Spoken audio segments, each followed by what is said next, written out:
All right, so we are going to do some review of the different types of graphing that we have seen in this chapter. And so we are going to start with our vertical and our horizontal lines.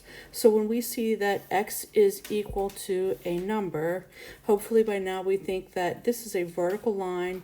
I know that it has undefined slope and that all the x values are the same. And that helps us remember that. So I'm going to go to where x is equal to 2 right here. And I'm going to take and put a line in. And this line right here, every ordered pair that would be on it would have an x value of 2.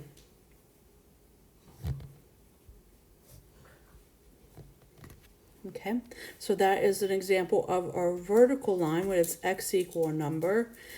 Over here we have y equal a number. So horizontal lines have slope of 0. All the y coordinates of the ordered pairs are the same. That helps us remember our horizontal lines. So I'm going to go to where y is equal to 4. 1, 2, 3, 4 right here. And I'm going to draw a line through where every ordered pair would have a y coordinate of 4, which would be right here. And there we have an example of graphing our horizontal and vertical lines. We should also be able to, if we are just given the graph, be able to look at the graph and be able to write the equation to know that every ordered pair here would have to have an x coordinate of 2, and that this would be x equals 2, and that over here that every ordered pair on this line would have to have a ordered pair with a y coordinate of 4, and this would be y equals 4. So remember that we have to work in both directions. If we're given the equation, we need to be able to do the graph, but if we are given the graph, we also need to be able to do the equation. All right, so let's look at our next one.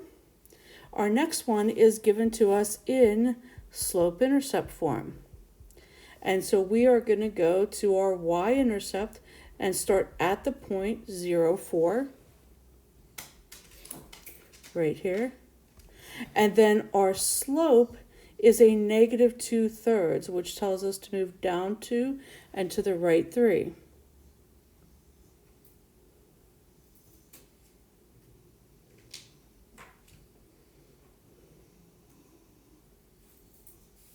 Remember that we can reverse that and go up 2 and to the left 3 also to get the other points.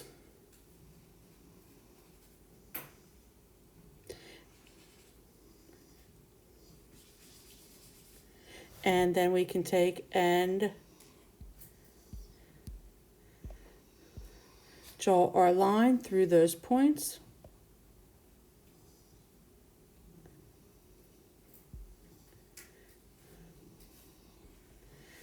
And so that is if we are given one in slope-intercept form.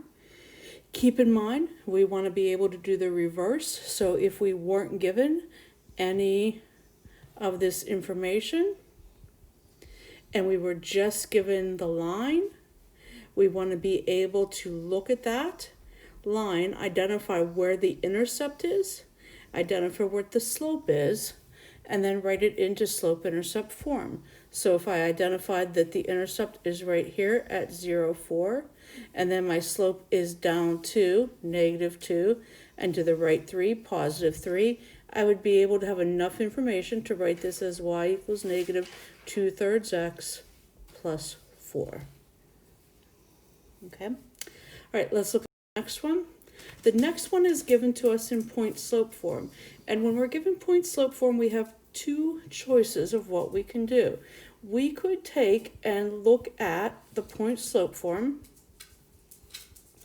and say that the point that is given to me, looking at the x1 and the y1, since that is a x plus 4, the x coordinate is a negative 4, And the y-coordinate, since that's a +3, is a -3. And the slope, the m, is -2. And I could use that information to graph my line. So that would make a ordered pair at -4, -3. And my slope is down 2 and to the right 1.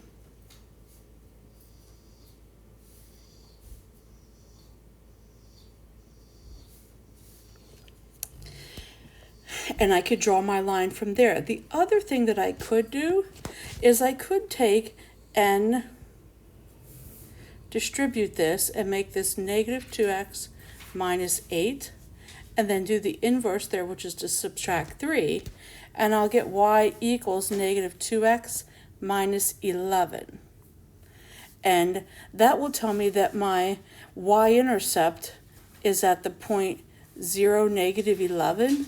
You could see that right here we went a little bit off, and that is where the y-intercept is. I can use that y-intercept, and then my slope is -2, which would be -2/1, which would normally mean down 2 and to the right 1, but we will run out of coordinate plane just because we have a small grid on this graph right now. So what I can do is reverse it, is go up 2 and to the left 1. And it will get me the exact same line as if I used the point and the slope form. So if we're given our original, which was in red here, as point slope form, you can see we have two choices to get to this line. We could either use the point and the slope that was given to us, or we can solve it and put it into slope-intercept form, and then use that information to generate the graph. Okay, let's look at our last one. Our last one is in standard form. If we are in standard form, we have two choices also. So our first choice is to look for x and y intercepts. So if we are given 4x plus 2y equals 8, and I want to find the x and the y intercepts, the first thing, if I want to find the y intercept, I'll let y equal 0, which means this will be gone, and I'll have 4x equals 8, which is x is equal to 2. So that tells me the x-intercept is 2, 0. If I have that original equation, 4x plus 2y equals 8, then I could put in the 0 for x. That means this is gone. I'll have 2y equals 8, and if I divide that, y will equal 4, and that'll be a y-intercept of 0, 4. Now, if I mark off those 2 points, 0, 4, and 2, 0, I can use a line and connect to make that line, use those 2 points to connect to make that line. Or my other choice is to take this original equation, move the 4x over, divide everything by 2, and put this into slope-intercept form.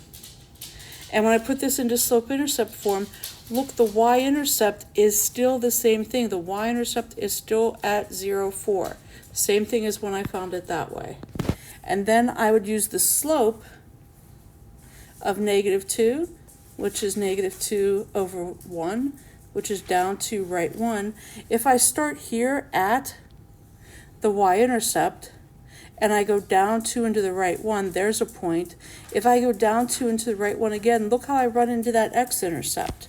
And so I can continue that down 2 and to the right 1 and find multiple ordered pairs that way. And then that's going to give me the opportunity to construct a really accurate line. So with this one, we have two choices also. We can either use the x and y intercepts from standard form, or we could put it into point slope form.